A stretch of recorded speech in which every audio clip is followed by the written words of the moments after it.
ہم کیا کرتے ہیں, ہمارے ینگسٹرز جو ہمارے بچے نئے نئے کالج میں جاتے ہیں, یونیورسٹیز میں جاتے ہیں, دوستیاں کرتے ہیں, اور سب سے پہلے جو ہے وہ اپنے گھر کی باتیں, سب سے پہلے انہیں جس چیز سے زیادہ پرابلم ہوگی نا وہ باتیں اپنے قریب کے جو ہے وہ دوست جو بناتے ہیں ان کے ساتھ شیئر کرنا شروع کر دیتے ہیں. اب وہ کیا کرتے ہیں, وہ ٹارگٹ کرتے ہیں, ان کی کمزوری اپنے ہاتھ میں لیتے ہیں, اس کے بعد انہیں 4 بندوں میں 4 بچوں میں بیٹھ کے تانا دیتے ہیں. اب یہ جو تانے بازی ہے نا, یہ انسان کو ذہنی طور پہ معاف کرتی ہے.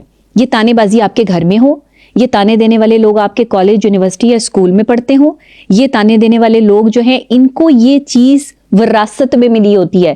جو یہ تانا دیتے ہیں نا لوگوں کو, لوگوں پہ کیچڑ اچھالتے ہیں, لوگوں کے خلاف سازشیں کرتے ہیں بغیر کسی وجہ کے, بغیر کسی وجہ کے, مطلب کوئی بات نہیں ہوتی. یہ ذہنی مریض ہے بیسیکلی, یہ ایب نارملٹی ہے, یہ ایک ایب نارمل بیہیویئر ہے. یہ نارمل لوگوں میں نہیں ہوتا. نارمل لوگ اس کو جو ہے وہ اپلائی نہیں کرتے. نارمل لوگ برداشت کرتے ہیں, صبر کرتے ہیں, استقامت پر قائم رہتے ہیں. لیکن اگر آپ چپ رہتے ہو, صبر کرتے ہو, تو آگے والا اور زیادہ طاقتور ہو جاتا ہے. وہ کہتا ہے کہ تو مجھے کچھ کہہ ہی نہیں رہا, تو اور بولتے جاؤ. اب آپ دیکھیں, پانی سے نرم تو کوئی چیز نہیں ہوتی, لیکن اگر پانی اپنا جوش دکھائے تو وہ پہاڑوں کو بھی چیر سکتا ہے.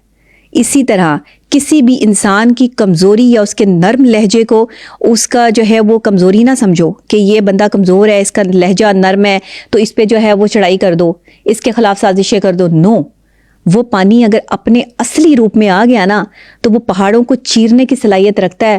تو وہ جس دن تمہیں چیر گیا نا تو تم پھر برداشت نہیں کر پاؤ گے, کیونکہ شریف آدمی جب بدماش بنتا ہے تو پھر اس سے بڑا بدماش کوئی نہیں ہے.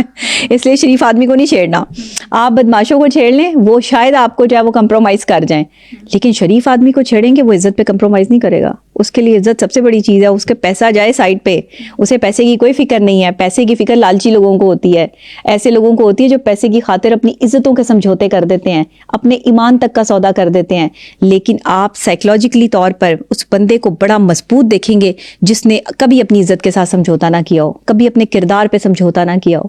ایسا بندہ جو ہے وہ دنیا کا بہترین ترین انسان ہے, جس نے اپنے کردار کو پاک رکھا ہے, پاکیزہ رکھا ہے, اور ہمیشہ اپنے کردار پہ کام کرتے ہوئے جو ہے اس نے اپنی سوچ کو جو ہے وہ پازیٹیو رکھتے ہوئے کبھی کسی پر تانا نہیں کیا, کبھی کسی کے ساتھ غلط نہیں کیا, کبھی جھوٹ نہیں بولا, کبھی کسی کی کمزوری کا فائدہ اٹھا کے اس کو ذلیل کرنے کی 4 بندوں میں کوشش نہیں کی.